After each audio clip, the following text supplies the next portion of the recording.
All rise. The Court of Appeals, Division 1 is now in session. Thank you. Be seated.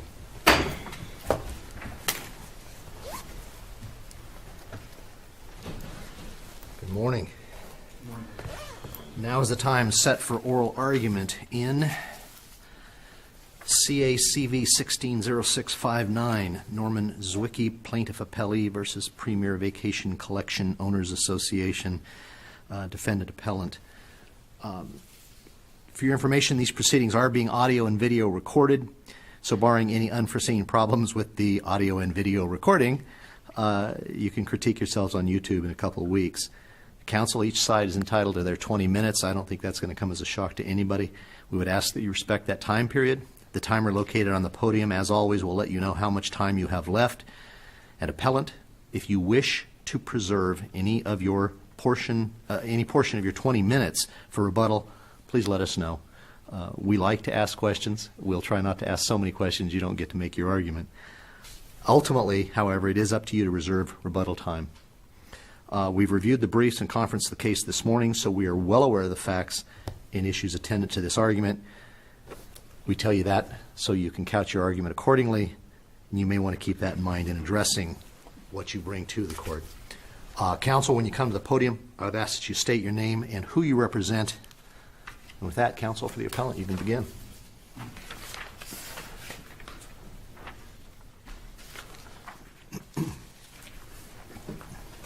Thank you, Your Honor. May it please the court. My name is Brandon Crossland from Baker Hostetler, and I represent the appellant Premier Vacation Collection Owners Association. I'd like to reserve 1 minute for rebuttal. Your Honors, this case is about overreaching. This is a case that began as a records request case by the plaintiff, who's a member of my client, and it turned into an improper staging ground for a threatened federal court class action. And it's that overreaching which led the court in the underlying case to enter a final judgment that should be overturned on 3 grounds. First, the trial court improperly reversed a protective order over confidential, trade secret, and proprietary information of PVC, which I'll refer to as the appellant, and its management company, Diamond Resorts Management. Second, the final judgment should be overturned because the trial court improperly ordered PVC to send notice to owners or to members in its association attempting to solicit class representatives for the threatened class action. Counsel, can I ask you a question before you go? Yes, Your Honor. Something Judge Thompson caught. You're not listed on the briefs, but you are listed on the argument this morning. Can you state the relationship for purposes of the record here? Yes, Your Honor. I pro-hocked in and appeared after the briefs had been written, and I think we complied with the filings. That's what I believe the case was. I just wanted to make sure because, frankly, we hadn't prepped that in. Yeah, we didn't have you on the papers. Well, hopefully I'm a good surprise and not a bad surprise. Wandered in off the street with some story you wanted to tell us. Go ahead, if you will. Like Judge Jones, he just. That's right. I do want to wandered tell. I do want to tell a story. Hopefully, it's a persuasive one. So, and the third reason to overturn the final judgment is not it's the production of documents, and it's not that the plaintiff wasn't entitled to some documents. He was. It's that the plaintiff and the trial court went way beyond the scope of what the plaintiff was entitled to. And because I only have 20 minutes, I'm really going to focus on the first 2 issues: the modification of the protective order and the notice to the class members. I'll certainly rely on the briefs for the production of documents. I'm just not going to heavily argue it. But I want to be very clear about what this case is and what it isn't. It's a records request case. That's it. Plain and simple. This is not a case that we ultimately decide whether or not PVC did anything wrong. It's not a case where we decide whether or not PVC improperly charged maintenance fees to the plaintiff. It's not a case where the plaintiff seeks to certify a class action. And if you notice, every hearing transcript and every pleading, including the briefs in this case, they go back to PVC did this, PVC did that, our maintenance fees are too high. This is just a records request case. What was he entitled to? Did he get them? That's it. And so when the court goes on to remove confidentiality and proprietary protections over our documents, when the court says, PVC, you must send out notice to your members, that is clearly just a solicitation effort for class representatives, those things go far beyond whether plaintiff got the documents he's entitled to. And on the documents, and maybe I'm getting ahead of your argument, but on the documents, is there any kind of a review by the trial court that you know of in terms of the documents you had marked as confidential, or did she just say they're all confidential, and then remove the protective order without any review. Yes, Your Honor, that's exactly what happened, actually. And I'll kind of just skip right to that. I know that you've read the facts. There was, during the initial hearing on the motion for summary judgment, PVC's counsel raised the potential issue of confidentiality. And plaintiff's counsel said in the March 13, 2016 hearing transcript that it, quote, would be tremendously improper to share this information with a competitor. We have no desire to do anything like that. And so at that time, based upon the agreement of the parties, the court entered a confidentiality order as part of that interim order and said that we could produce documents and designate them as confidential. Plaintiff put together a proposed order. It included something like that. We objected to it, and ultimately there was a second hearing on this. And at the next hearing, this is what the court said, and this is from the August 19, 2016 hearing on page 20. The court said, quote, it's not even clear to the court what exactly it is, let alone what context it exists in, or why it is a competitive disadvantage to the defendant if it becomes public. Let me repeat that. It's not clear to the court exactly what it is, let alone what context it exists in, or why it is a competitive disadvantage to the defendant if it becomes public. And that's from page 20 of the August 19th transcript. And so it's clear that the court itself said, I haven't reviewed the documents. I haven't looked at them. I don't even know what context we're talking about. And the reason is because in the motion to modify the protective order, the plaintiff never actually claimed that documents we marked as confidential weren't in fact confidential. That argument was never raised. The motion to modify the protective order for that specific issue was just over a page, and it just said that the plaintiff wanted to use these documents as part of its federal court class action case. They never challenged the designation. They never said it was improper, and the court never heard that issue. And in fact, once the court ruled at the August 19th hearing that it intended to modify the protective order, Mr. DeWolf asked for the opportunity to brief the issue. He asked the court to present evidence as to why these documents are trade secret, why they were proprietary, and the court denied that request summarily, and that's again from the August 19th transcript. And Changed. What had changed that what may have been relevant earlier wasn't even of issue later? nothing. I'm sorry, I'm not sure I understand that question, Your Honor. Confidentiality was an issue early on. Confidentiality was paid a lot of attention to. Confidentiality was given some amount of weight and concern, right? It was. And then suddenly, because they want to include them in a federal lawsuit, confidentiality is no longer an issue? I mean, is that the turnaround? Is that what caused the pivot? That appears to be the turnaround. And the motion to modify the protective order, the plaintiff never argued that there was something wrong with the designation. They never claimed that something had changed, that they now needed to use it. You know, by the time they filed the motion to modify the protective order, they had been threatening the federal court class action that entire time. And so in terms of how they intended to use it, I'm not aware of anything that changed, and I don't believe that Mr. DeWolf was either. And in fact, during the hearing in March, the plaintiff said specifically they wouldn't share the documents, but they also acknowledged that they could, quote, refer to the general substance of the documents. So in March, before they filed the motion to modify, their own counsel said that they could generally refer to the substance in preparing their federal court class action. So to answer your question, Your Honor, what changed? I have no idea. And I don't think plaintiff will be able to tell you. I suspect, based on the briefs and what I've read, plaintiff will tell you that we did all these bad things and they want to file the action. But their own words, and I think it was Mr. Phelps that said it, that's on page 32 of that transcript, he knows he can generally refer to the substance of the documents. There's no need to give away the confidential or proprietary nature of them. By generally refer, you're saying they may be able to draw numbers or they may be able to draw percentages or something without saying this property owner, this property, these property owners, these properties? I think that's right, Your Honor. I mean, part of the argument is that they've got the Rule 9 standards in federal court for fraud, and they've got to satisfy Bell Atlantic versus Twombly, and that's why they need the confidential nature lifted. I mean, look, I don't know what it is they intend to plead, but if they're going to argue a breach of contract, they would say, okay, Mr. ZWICKY had a purchase agreement with PVC. It claimed that maintenance fees would stay reasonable. They breached that because they're no longer reasonable. Under the notice pleading standards of Rule 8 in the federal courts, that's sufficient. And if we talk about fraud, they don't need to cite specifically and say the budget worksheet, page 24, line 4 says blank. They don't need to do that. If it were a fraud claim, they'd say, well, this representative told us X, or this document says Y, and that turned out to be false because X is not true or Y is not true. we've all looked at federal court pleadings before. This claimed need to be specific about the proprietary documents that Diamond Resorts Management as the management company or PVC has, it's a facade. It's not legitimate. And, so to answer Judge Orozco's question, to circle back, that the procedure was the real problem at the trial court. The trial court didn't have the evidence to look at it, and that's an abuse of discretion. There is an Arizona Court of Appeals case from 2006. It's the Trischler, TRITSCHLER versus Allstate Insurance Company case, 144 P3D 519.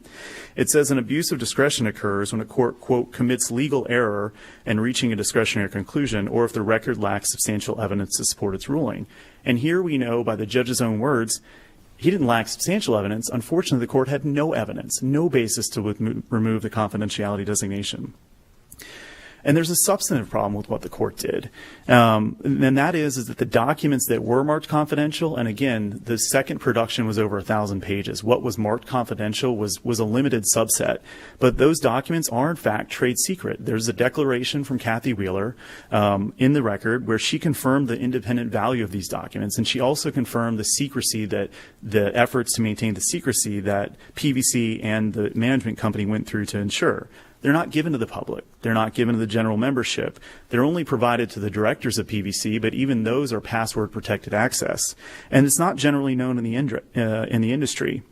We cited the Enterprise Leasing Company of Phoenix case versus MKey, an Arizona appellate court decision from 1999, where they found that the internal financial and operations data of Enterprise, including internal economic records relating to branch offices, profit and loss figures, and sales revenues, were all trade secrets because they were not known in the industry and they were meant to be kept secret. What was marked confidential by PVC in the underlying case were cost spreadsheets, occupancy and revenue reports, management fee reports, and internal interval recovery and assignment agreements. Those are all specific to the business of PVC and its management company. They relate to sales, they relate to profits, they relate to revenue. I'm not saying that the plaintiff, for this specific argument, I'm not saying that if the court determines they were entitled to get those records in the first place, that they can't have them. What I'm saying is they can't use them and disclose them in a public filing in federal court, and they can't do it, especially when we were told you have a protective order, produce pursuant to it. We file a notice, it's in the record as 51. We file a notice expressly relying on that confidentiality order, and then it gets ripped away from us without the ability to argue or establish that it was trade secret. These are trade secret documents. There is a declaration in the record, and so substantively and procedurally, that is why the reversal of the protective order that ends up and what ends up in the final judgment cannot stand. Why is the issue of discovery in a state court relevant to the filing of a federal lawsuit? Give me the procedural necessity of asking a state court to make disclosure, to order disclosure of items for a federal lawsuit that's anticipated. It shouldn't be. It should. Why was the judge considering the granting of access to confidential records in the state for the benefit of a potential federal lawsuit? It's hard to tell, Your Honor, candidly. I think what this. And that's why I go a little bit to the beginning. My client responded to pre-suit demands for records numerous times before Mr. ZWICKY ever filed a lawsuit. That was in the state court. Right. And they timely responded. They produced the documents. Despite that, they went ahead and asked for additional documents in the state court, and they are entitled to some documents. But we got way past that in the document production, and the way that we got way past that was plaintiff's counsel argued that they were entitled to all these records, all the books and records of the association. They were entitled because? Because of alleged common law inspection rights of a shareholder in a corporation, which is completely inapplicable to the situation we have here. And so what went from a records request from a member of an association expanded improperly based on case law that I think was cited by the plaintiff. So they got into really detailed discovery when all this was a records request. Get the budgets, the articles, the bylaws, all that stuff, and let's move on. If they think they have a basis to file their lawsuit, go do it in the federal court, seek your discovery, and deal with all those things as part of that class action. But I think it improperly ballooned, and I don't know how we got this far, other than plaintiff argued that they are entitled to it under common law, which they weren't. And I don't want to spend a lot of time on this, but I want to make sure I answer your question. They cited the corporate law, the corporate statute in Arizona, but that specific statute is ARS 10-11602. That statute specifically relates to records requests for corporations. It includes list of owners and other things, but it says specifically it does not apply to timeshare. Section 8 says it does not apply to timeshare. So that statute should have been kicked out immediately, leaving us then with common law inspection rights and the Arizona timeshare statute. For common law rights, which they say is more expansive, they cite to the Tucson gas case and a bunch of other cases from Delaware and everywhere else that basically stand for the proposition that a shareholder has the right to all the books and records of the company. I agree. I agree with that case law. What I don't agree with is the application of that case law to this situation.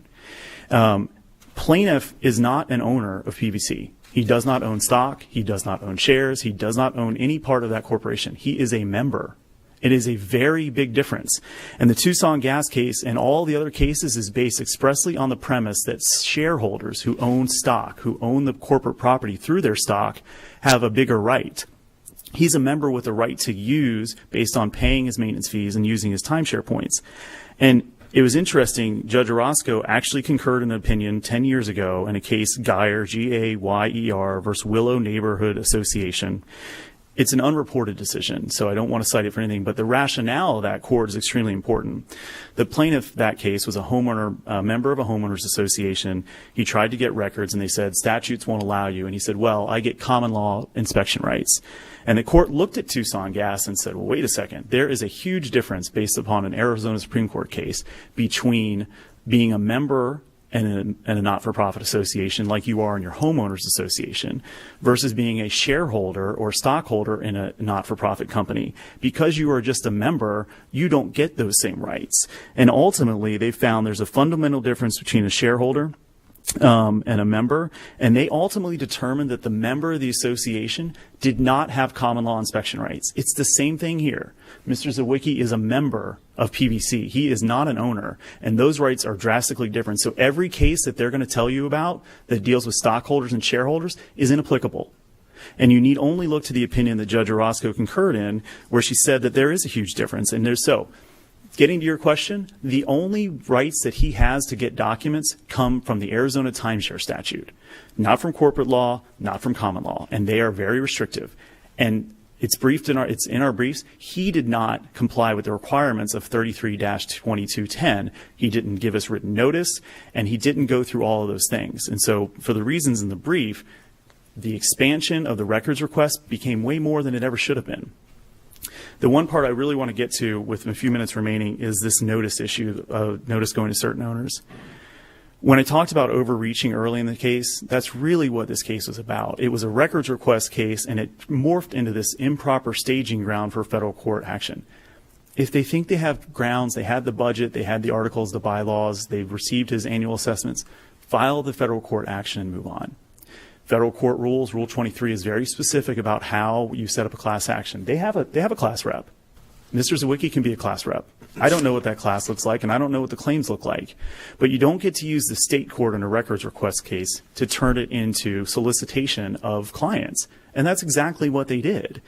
At first, in the motion for summary judgment, they asked for a list of shareholders based on that law we just talked about, the general corporate law.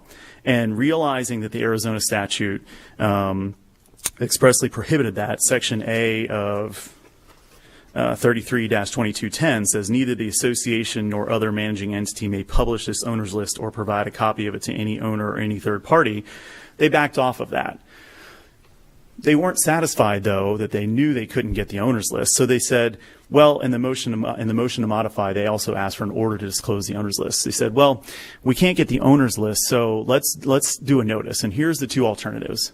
A letter from Mr. Phelps that at the top said, this is a commercial solicitation. They didn't even hide the fact that all they were doing was soliciting class representatives for their class action. That is not how class actions work. There's no other purpose tied to his records request where his lawyer can force my client to send a letter saying, this is a commercial solicitation. And when that wasn't approved, the other alternative was the notice that ultimately ended up in the final judgment, which was there's a records request case. It's being heard in this case, and there are questions about the maintenance fees. If you have questions, call the plaintiff's counsel. That was the alternative. That was his end around, knowing he couldn't directly solicit the clients. And it's interesting that in the early hearings, Mr. Berry actually noted his ethical requirements on solicitation. He knew he couldn't directly request. So he used 33-2210 as an end around. But if you look at the statute, the only reason an owner can request the association to do a mailing is to advance legitimate association business. And it includes examples such as proxy solicitation, recalling board members, or discharging a manager. Nowhere in there does it say that they can force my client to give a notice about a potential class action in an effort to solicit class representatives. And the court did it anyway. There's not a single case anywhere that's allowed that. Counsel, your time is about to run out, but I have a quick question. I would like not to use up all your time. Aren't the cases such as Tucson Gas still relevant because they address the question of proper purpose? In other words, they may differ in what the rights are, but that's a common term in the statutes we're talking about for timeshares. Yes, I think that's fair. Yes. And I'll reserve. Counsel, we'll put 1 minute back on the clock for you when you come back up. Thank you, Your Honors.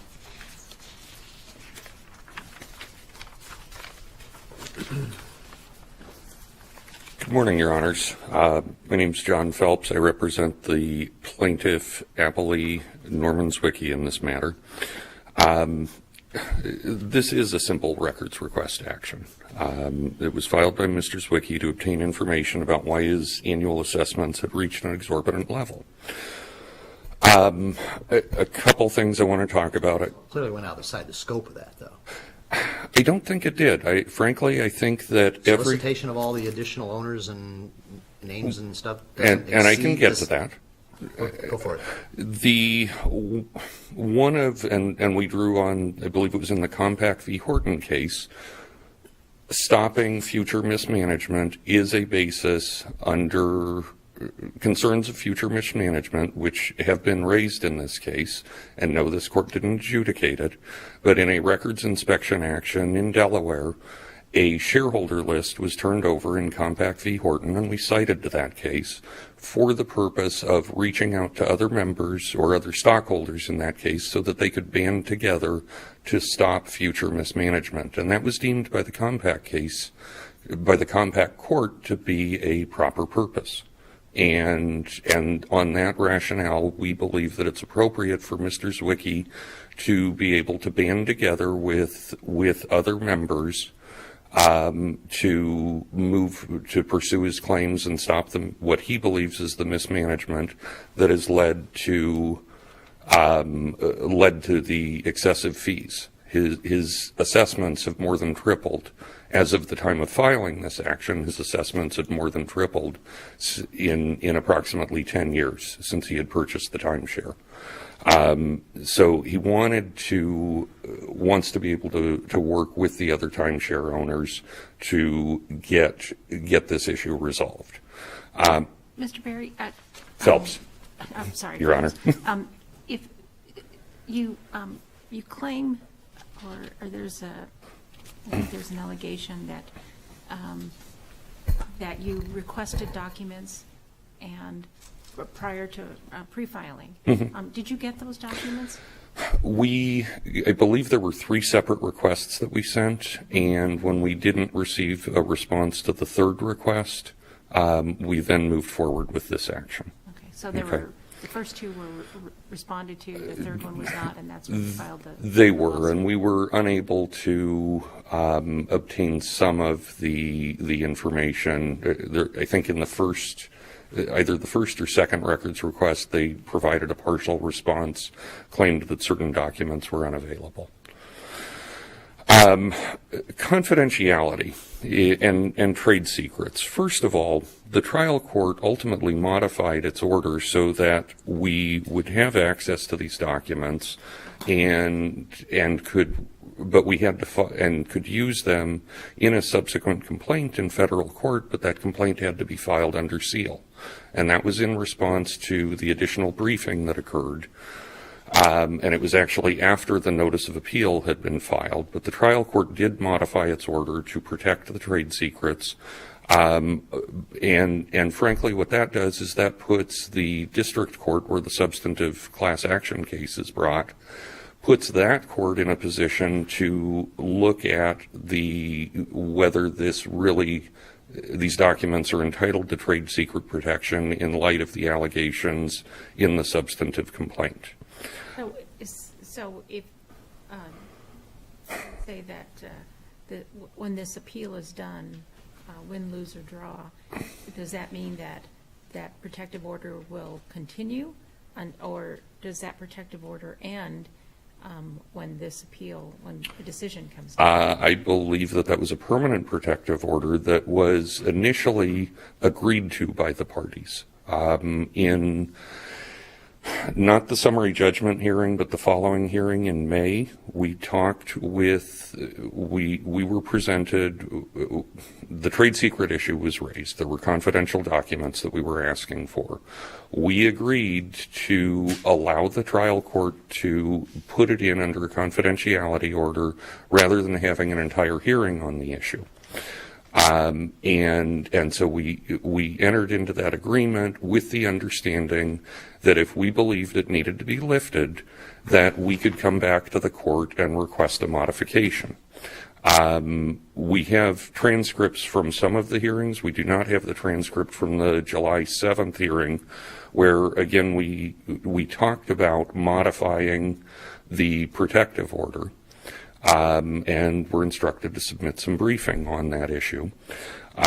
We were asking not just simply for the documents that hadn't been marked confidential. We were asking for all of the documents to be provided to be available to us in filing in our substantive class action. Federal filing. Federal filing. And in regard to the federal filing, there was a filing, as a precursor to that, a state court judge had ordered a sealing of documents in the federal court. The state court judge initially put these items under a protective order. We then got the protective order lifted so that we could refer to or quote the documents in our federal court filing so that we could satisfy Twombly and Iqbal. The motion for stay was filed, and at that point, the judge modified the order to protect state court judge. Yes, we've done nothing in federal court at this time because of the stay that's been put in place. Okay. And frankly, without being able to refer to these documents, we don't think we can satisfy Twombly and Iqbal. So then the state court judge modified it and asked us to file whatever substantive case we file on the merits, that we can refer to the documents, but it has to be filed under seal. It didn't say necessarily it had to be in federal court. It didn't say it had to be in state court. I think if we did file in state court, it would get removed up to federal court. But we could file the class action in state court, and I would expect it immediately to get removed to federal court. Or at least a petition to remove. Yeah. I guess, though, you still haven't answered my question. So I'm sorry. At the end of this appeal, will then the protective order be, because there's a stay in place for the documents not to be filed under seal, will that stay be lifted so that the documents are no longer under protective order, or am I making sense? My understanding, and I guess it depends, if this court affirms the trial court's decision, then the protective order remains in place until we file subsequent litigation.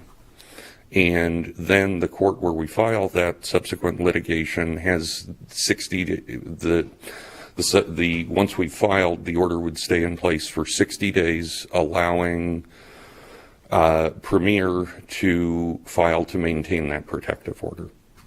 Does that answer your question? Yes. Okay. It seems like it kind of moots the protective order issue in this case, but go on. I don't want to take any more of your time. Confidentiality. The thing that's interesting here in trade secrets and a little bit of background.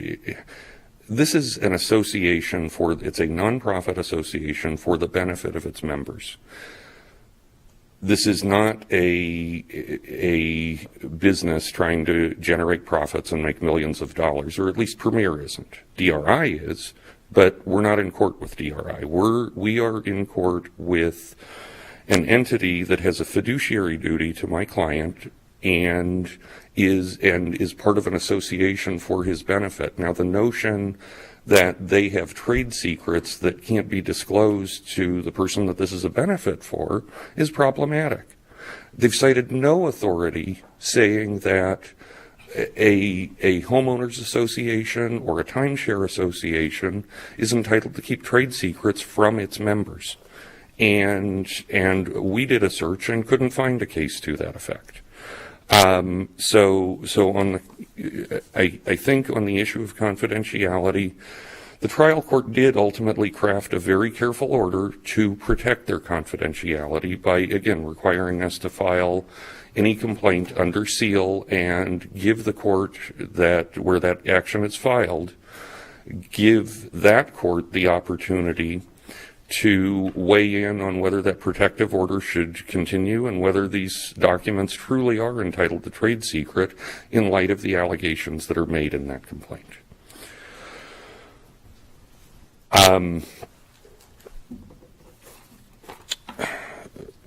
The production of documents that was requested, first of all, ZWICKY does have, let's go to the issue of the proper purpose, because I think it's very clear Mr. ZWICKY does have a proper purpose. He has, first of all, there was a claim in the pleadings, and it was throughout the pleadings. I'm going to change gears for just a second and talk about the idea of a staging ground for a class action.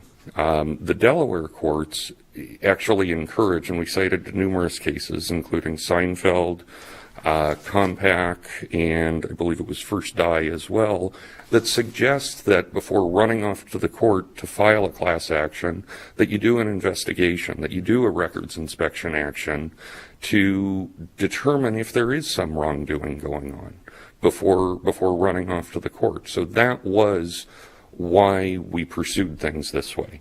We wanted to make sure that we could satisfy our Rule 11 obligations and, again, satisfy Twombly-Iqbal.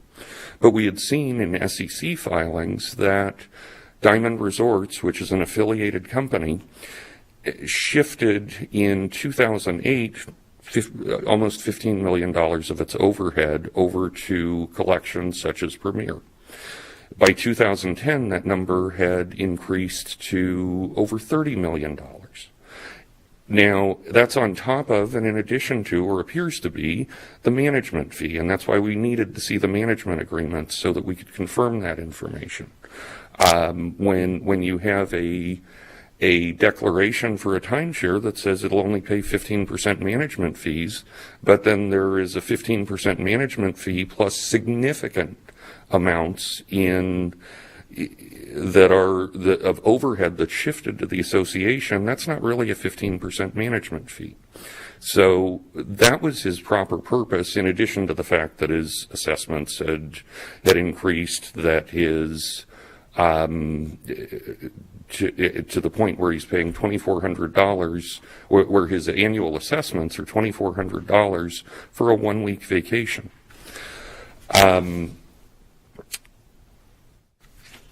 So we also have an issue with potential self-dealing, where DRI mentions in its SEC filings that it controls the board of directors through voting rights or because it's the developer of these various associations. So we've got some self-dealing going on.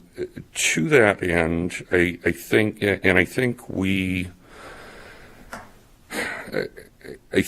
that in and of it, what we've talked about is enough to show that Mr. ZWICKY has a proper purpose. Now, defendants, Premier, have complained that Mr. ZWICKY does not have a proper purpose. He's simply trying to get his fees reduced, his past due assessments waived, and get out of his timeshare obligation here.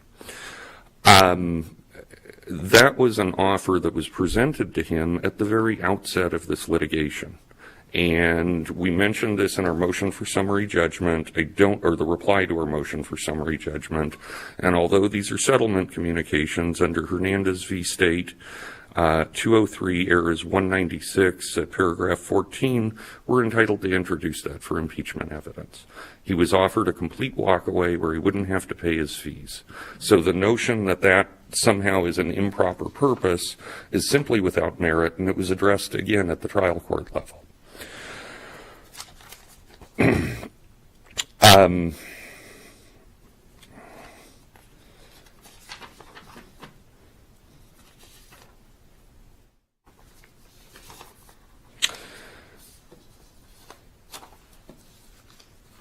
In their briefs, plaintiffs have talked about, actually let me move to back to the mailing. There's an important thing we need to talk about as to why that falls under the category of legitimate association business. Premier has suggested in their briefs that the only legitimate association business is what's laid out in 2210B as sort of a laundry list, the examples that are there, such as a proxy solicitation for any purpose, including the recall of one or more board members elected by the owners or the discharge or of the manager or management firm. And again, the statute gives those examples of legitimate association business, but that list isn't exhaustive. And a close reading of what else constitutes, that there is another category, a close reading of 2210B and C makes it clear that legitimate association business is a separate category. There are cost shifting provisions in 2210C, and they talk about specifically those cost shifting provisions only apply to the mailing when it's a proxy solicitation to recall one or more board members elected by the owners or to discharge the manager or management firm. It doesn't say that cost shifting applies when the letter is for legitimate association business. And the association is required to mail under 2210B any materials provided by an owner. So the question now becomes, what else constitutes legitimate association business? And again, when we come back to the proper purpose issue, as addressed by the compact court, that is a proper purpose. It's a proper purpose to notify, get in touch with other stockholders or members in this case, to prevent what appears to be mismanagement of the company. So we believe that we were entitled to send that notice.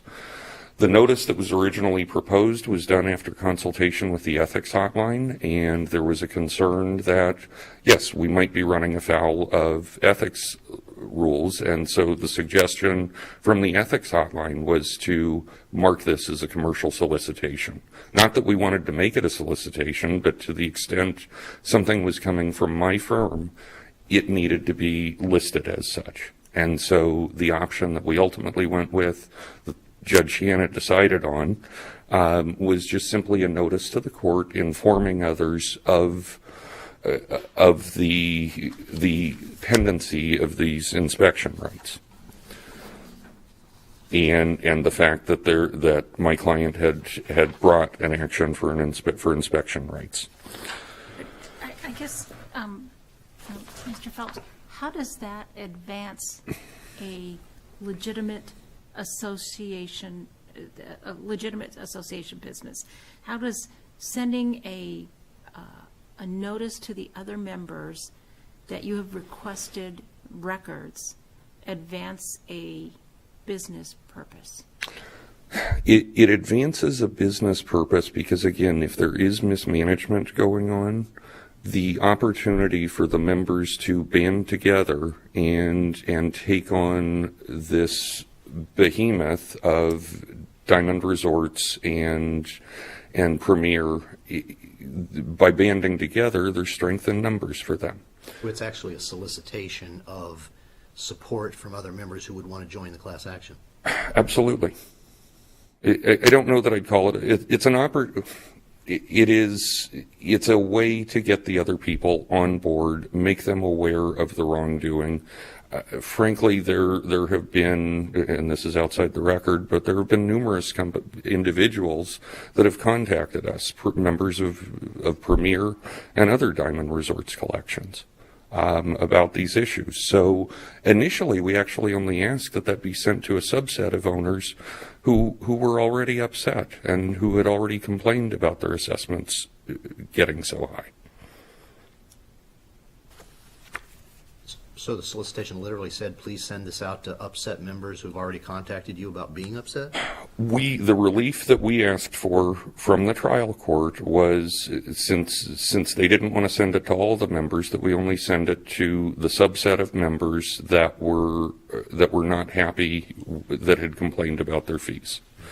I believe the trial court, the order that was entered, put it in the alternative at Premier's discretion. They could send it to all members or simply the subset of members that had complained about their fees. In their briefs, Premier has complained about or suggested that they somehow have the discretion to withhold records to make the determination of whether that they are the ultimate arbiter of whether they have to respond to a records request, whether it's appropriate. If this court were to hold that, the result that we get to is that any association could summarily deny all records requests with no recourse. And they just simply can't have that unfettered discretion to deny all requests. They also relied on the business judgment rule for that, and yet they've cited no case where the business judgment rule was applied in the context of a records inspection request, be it a timeshare records inspection, be it a corporation, nonprofit, or for-profit corporation. They've cited no authority to that effect. Counsel, you're out of time. I am. Thank you. Thank you. We're going to put a minute back on.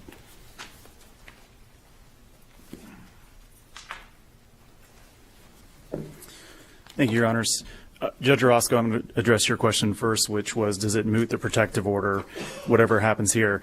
And the reason you don't know the answer is the same reason I didn't know the answer. It's because the order he's talking about is not in the record.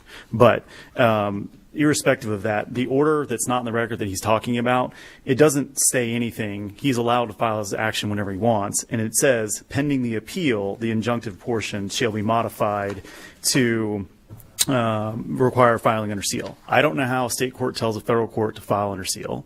And when this court rules, this order that's not in the record that stays it rips out that protection of a seal. So they can just wait until you rule, and then they can file whatever they want and refer and quote directly. So it doesn't, the ruling will not moot out the protective order issue.